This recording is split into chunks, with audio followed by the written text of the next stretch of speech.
السلام علیکم، کیسے ہیں آپ سب؟ امید کرتی ہوں کہ آپ سب خیریت سے ہوں گے اور اللہ تعالیٰ کے فضل و کرم سے میں بھی بالکل ٹھیک ٹھاک ہوں۔ اور آج دوپہر کا کھانا جو ہے وہ بھائی کی طرف ہے، کیونکہ آج 3 بجے ہمیں نکلنا ہے کراچی کے لیے۔ تو بھائی نے کہا کہ آج کا کھانا ہمارے ساتھ کھا لو، تو بیگ ویگ سب ہم نے تیار کر لیے ہیں۔ آپ دیکھ سکتے ہیں یہ بیگ بند ہو چکے ہیں، کیونکہ ٹائم جو ہے وہ اتنی جلدی جلدی گزر رہا ہے آج کا۔ تو ایسے ہی ہوتا ہے، جب جانا ہو کہیں تو پھر بہت جلدی جلدی جو ہے وہ ٹائم گزر جاتا ہے۔ اور یہاں پہ میری بیٹی بھی جو ہے وہ کھانا کھا رہی تھی، اور میرے داماد صاحب نے، یہ میرے داماد صاحب ہیں، تو اس نے میرے لیے جو ہے نا وائٹ کڑھائی بنائی ہے، سفر میں جو کھانا لے کے جانا ہے اس کے لیے، کیونکہ یہ بہت اچھا سا کھانا بناتا ہے۔ تو میں نے کہا آج تم ہی مجھے نا لے کے جانے والا کھانا جو ہے وہ بنا کے دو، تو اس نے میرے لیے وائٹ کڑھائی بنائی تھی۔ اور یہاں پہ ہمارا رکشہ جو ہے وہ آ چکا ہے، بیگ ویگ ہم لوگ باہر لے آئے۔ یہاں پہ میری بھانجی اور میری بہن مجھے جو ہے وہ چھوڑنے آئی ہے، اور یہاں پہ بہت عجیب سی بات ہوئی ہے کہ میرا کوئی بھائی بھابھی کوئی بھی مجھے نہ چھوڑنے نہیں آیا۔ عجیب سی حالت ہو رہی تھی میرے دل کی۔ میں نے باجی سے بھی کہا باجی کیا بات ہے، بھائی لوگ نہیں آئے؟ تو باجی نے کہا ابھی آپ کا ٹائم اتنا نہیں ہے، کیونکہ 4 بجے جو ہے نا وہ رائٹ ٹائم جو ہے نا ٹرینیں اس بار چل رہی ہیں، خالی خالی ٹرینیں جا رہی ہیں، لیکن وقت کی پابندی بہت کر رہے ہیں یہ لوگ۔ بہن گئی ہے تو اس نے بتایا تھا کہ جیسے ہی ہم لوگ اسٹیشن پہ پہنچے ہیں تو ٹرین جو ہے وہ کھڑی ہوئی تھی، ورنہ تو ہم لوگ جو ہے نا پہلے انتظار میں بیٹھے رہتے تھے، لیکن اس وقت جو ہے نا رائٹ ٹائم ٹرینیں چل رہی ہیں۔ چلو پاکستان کا کوئی نظام تو جو ہے وہ صحیح ہوا ہے۔ تو ہمیں گھر سے نکلتے ہوئے 3:30 ہو چکے ہیں، تو اس لیے باجی نے کہا کہ اب تم انہیں ملنے نہیں جا سکتی، چلو کوئی بات نہیں، تم صبح گئی تھی، بلکہ دوپہر میں بھی میں نے بھائی کے گھر پہ ہی کھانا کھایا تھا، لیکن عجیب سا لگ رہا تھا کہ کوئی بھی مجھے چھوڑنے نہیں آیا، کیونکہ باجی کے گھر سے ہم لوگ جو ہے اسٹیشن کے لیے نکل رہے ہیں۔ بھائیوں کے گھر جو ہے نا وہ دوسری سائڈ پہ ہے۔ میں پہلے بھی آپ لوگوں کو بتا چکی ہوں کہ میرے سب بھائی جو ہیں وہ تھوڑا سا دور رہتے ہیں، اتنا زیادہ دور نہیں ہے، 1-2 گلیاں چھوڑ کے نا تو وہاں پہ رہتے ہیں، لیکن عجیب بات ہے کہ کوئی بھی مجھے نا ملنے نہیں آیا یہاں پہ۔ تو میری حالت رونے والی ہوئی تھی، بلکہ شاید دل ہی دل میں رو رہی تھی کہ ایسا کیوں کر رہے ہیں بہن بھائی، کوئی بھابھی نہیں آئی، کوئی بھتیجی نہیں آئی، کوئی بھی مجھے ملنے نہیں آیا۔ یہاں پہ صرف میری بھانجی اور سب سے بڑی بہن جو ہے میری، وہ ہی مجھے بس چھوڑنے کے لیے آئی ہے، اور بس ٹائم اتنا کم تھا کہ میں بھی نہیں جا سکی۔ تو ہم لوگ جو ہے وہ یہاں سے نکل رہے ہیں بہت برا سا دل کر کے، تو میں یہاں سے نکلی ہوں، کیونکہ سب لوگ مجھے چھوڑنے آتے ہیں، اسٹیشن پہ بھی آتے ہیں اور یہاں پہ بھی آتے ہیں، لیکن یہاں پہ اس بار کوئی بھی نہیں آیا۔ اور میں دل ہی دل میں سوچ رہی تھی کہ کیوں کوئی ناراضگی ہو گئی ہے، کیا ہوا ہے ابھی؟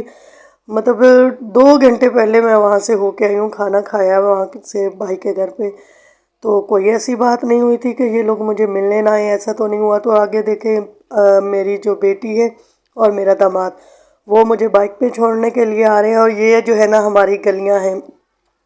اچھا، ہم لوگوں نے جب کہیں سے بھی آنا ہو تو ہم لوگ ان کو بتاتے تھے، اس کو پتلے کہتے ہیں، یہ جو بن رہی ہے نا چھتیں بنتی ہیں اس کی، تو یہ ہماری پہچان ہے ہماری گلی کی۔ جب یہ ہماری گلی ہے اس سائڈ پہ، تو جہاں سے جب ہم آتے ہیں کہیں سے تو ہم لوگ اپنا ایڈریس اسی طرح بتاتے ہیں کہ کہاں جانا ہے، تو ہم لوگ کہتے ہیں کہ پتلوں والی گلی میں جانا ہے جہاں پہ پتلے بنتی ہیں۔ تو یہاں پہ یہ پہلے بہت زیادہ بنتی تھی، ابھی تو یہ لوگ بھی جو ہے نا کام کی یہ والا کام چھوڑ کے تو اور کام کرنے لگے، لیکن ابھی بھی یہاں کی پہچان یہی ہے کہ چوک شہباز سے آؤ، حرم گیٹ سے آؤ، کہیں سے بھی آؤ تو ہم لوگ یہی بولتے ہیں کہ پتلوں والی گلی میں جانا ہے جہاں پہ پتلے بنتی ہیں، اس کو کچھ اور بھی کہتے ہوں گے مجھے نہیں پتا۔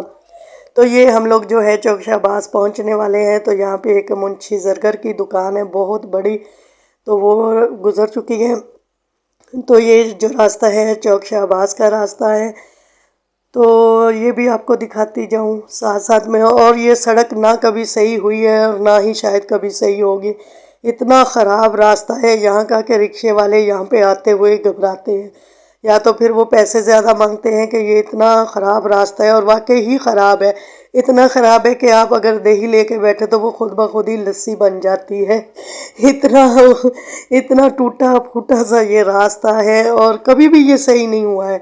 پتہ نہیں کیا وجہ ہے، بناتے ہیں پھر ٹوٹ جاتا ہے، بناتے ہیں پھر ٹوٹ جاتا ہے، یا تو بنانے والے صحیح نہیں ہیں یا پھر پتہ نہیں کیا بات ہے۔ اچھا جی، یہاں پہ پھر مجھے ایک سرپرائز ملا تھا، وہ یہ تھا کہ گاڑی ہماری چل پڑی ہے، بیچ کا راستہ میں میں نے آپ کو اسٹیشن کا اس لیے نہیں دکھایا کیونکہ میرے بھائی بہن بھتیجیاں سب لوگ مجھے چھوڑنے یہاں پہ اسٹیشن پہ موجود تھے. وہ مجھے سرپرائز دینا چاہتے تھے کہ تم لوگ وہاں سے ناراض ہو کے آئی ہوگی اور یہاں پہ آ کے خوش ہو جاؤ گی. اور ایسا ہی ہوا کہ خوشی کے مارے میں رونے ہی لگی. میں سب کے گلے مل کر روئی. میں نے کہا میں نے اتنا دل برا کیا کہ تم لوگ مجھے ملنے نہیں آئے. اور وہ سب لوگ جو ہے وہ اسٹیشن پہ موجود تھے، بلکہ چھوٹی سے چھوٹی میری بھتیجی تک اسٹیشن پہ موجود تھی. تو یہ بھی ایک خوشی مجھے میرے بھائیوں نے دی تھی. ان سب لوگ جو ہیں وہ یہاں پہ جمع ہو گئے تھے. بہت زیادہ دل خوش ہو گیا تھا پھر میرا.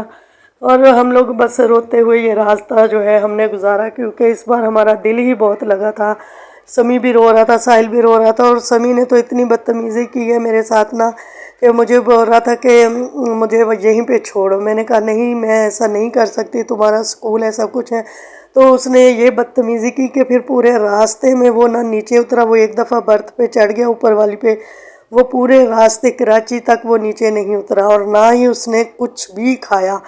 اور مجھے یہ بھی فکر ہو رہی تھی کہ اس کی طبیعت جو ہے وہ اتنی خراب ہے کہ آپ کو پتہ ہے اس کے دل کا مسئلہ ہے. اگر وہ کھائے پیے گا نہیں صحیح ٹائم پہ تو پھر اس کو گھبراہٹ شروع ہو جاتی ہے. لیکن اس نے مجھے بہت تنگ کیا پورے راستے میں. بس روتا رہا ہے کہ نہیں، ہمیں سب لوگ وہاں پہ ہیں تو ہم یہاں پہ کیوں ہیں.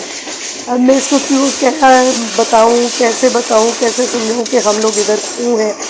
تو بس پورے راستے اس نے میرے سے کوئی بات ہی نہیں کی ہے. پھر ناراض ہی رہا، کچھ نہیں کھایا پیا. دل تو ہمارا بھی بس اداس اداس ہی رہا پورے راستے. جب کراچی سے آتے ہیں تو اتنا دل خوش ہوتا ہے، اور جب ادھر سے جانا ہو تو دل جو ہے بہت اداس رہتا ہے. اور سفر بھی اتنا ہمیں پھر یہ لمبا لگتا ہے نا کہ ختم ہونے کا نام ہی نہیں لیتا. دل تنگ ہو جاتا ہے. ایسے ہم لوگ بور ہو جاتے ہیں کہ اتنا لمبا یہ سفر ہے بہت زیادہ.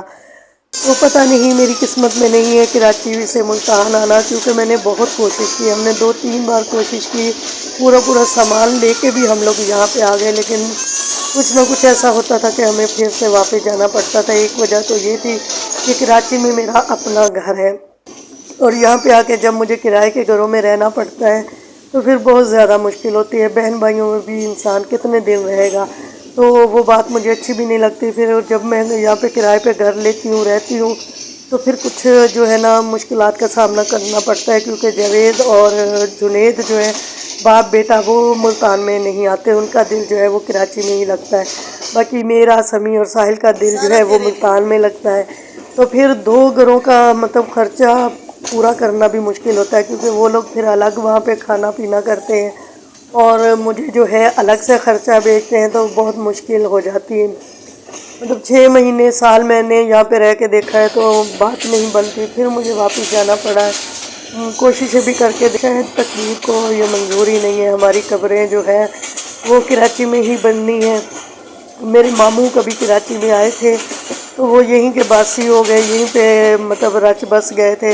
اور کوئی گھر نہیں ہے یہاں پہ، صرف میرے ماموں کا گھر ہے. باقی میں پورا خاندان جو ہے نا وہ ملتان میں بیٹھا ہوا ہے. بس ہم 2 بہنیں جو ہیں، میری اور میری چھوٹی بہن کی شادی جو ہے وہ ماموں کے گھر میں ہی میری شادی ہوئی تھی. پھر میرا دل نہیں لگتا تھا تو پھر میں اپنی چھوٹی بہن کو اپنے دیور کے لیے لے آئی تھی یہاں پہ.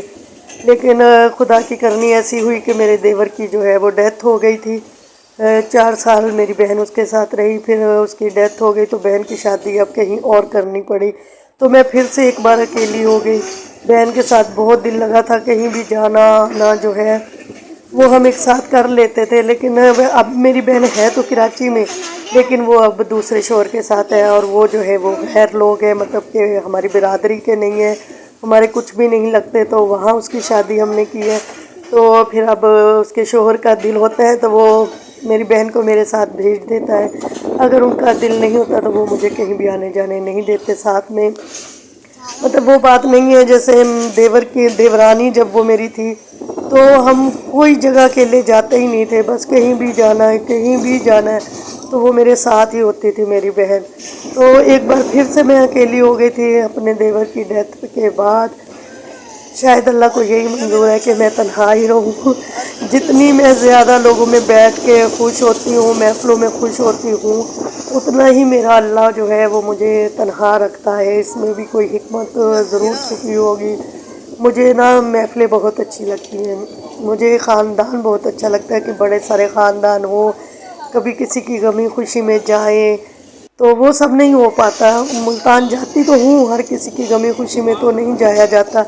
کچھ جگہ ایسی ہوتی ہیں جنہیں اگنور کرنا پڑ جاتا ہے، کچھ اپنے ہوتے ہیں جہاں پہ جانا بھی ضروری ہوتا ہے، پھر گھر کو بھی دیکھنا ہوتا ہے کہ شوہر کی جیب کو بھی مطلب دیکھنا ہوتا ہے، کیونکہ میرے ابو نے مجھے ایک ہی بات سمجھائی تھی کہ بیٹا کبھی بھی گھر میں لڑائی جھگڑے نہیں ہوں گے، اگر آپ اپنے شوہر کی جیب کو دیکھ کے خرچہ کرو گی تو کوئی وجہ ہی نہیں ہے کہ گھر میں کوئی لڑائی جھگڑا ہو۔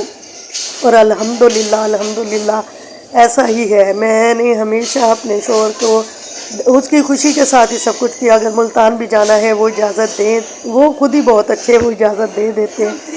تو مطلب اللہ تعالیٰ نے یہ ایک نعمت مجھے دی ہے کہ میرے ہسبینڈ جو ہیں وہ ماشاءاللہ سے اتنے اچھے ہیں، ساری دنیا سے الگ ہے۔ اللہ تعالیٰ انہیں لمبی زندگی دے، صحت دے۔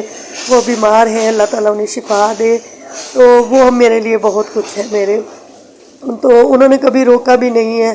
ہاں، ان کے پاس اگر پیسے نہیں ہو تو وہ مجھے بول دیتے ہیں کہ میرے پاس تو خرچہ نہیں ہے، لیکن میں تمہیں جانے سے منع نہیں کرتا، اگر تمہارے پاس ہے، تم جانا چاہتی ہو تو چلی جاؤ، تو میرے پاس ہو تو پھر میں چلی جاتی ہوں، نہیں ہو تو میں بھی پھر تھوڑا بہت جو ہے وہ نظر انداز کر دیتی ہوں ملتان کی خوشیوں کو۔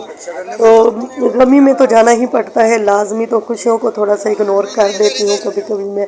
اچھا جی، انہی باتوں میں جو ہے وہ راستہ جو ہے وہ ختم ہو گیا۔ کراچی بور شہر نہیں، جو کراچی والے ہیں وہ بولیں گے کہ ہمارا شہر تو بور نہیں ہے، لیکن میرے لیے یہ بہت زیادہ بوریت کی جگہ ہے۔ یہ دیکھیں جی، اداس ہم اپنے گھر کی طرف روا دوا ہے۔ اور اگر آپ کو میری یہ ویڈیو جو ہے وہ اچھی لگی ہے تو پلیز سبسکرائب کر دے، لائک کر دے، شیئر کر دے، اور جلدی جو ہے میرے سبسکرائب پورے کروا دے۔ ملتے ہیں کسی اگلی ویڈیو میں۔ اللہ حافظ۔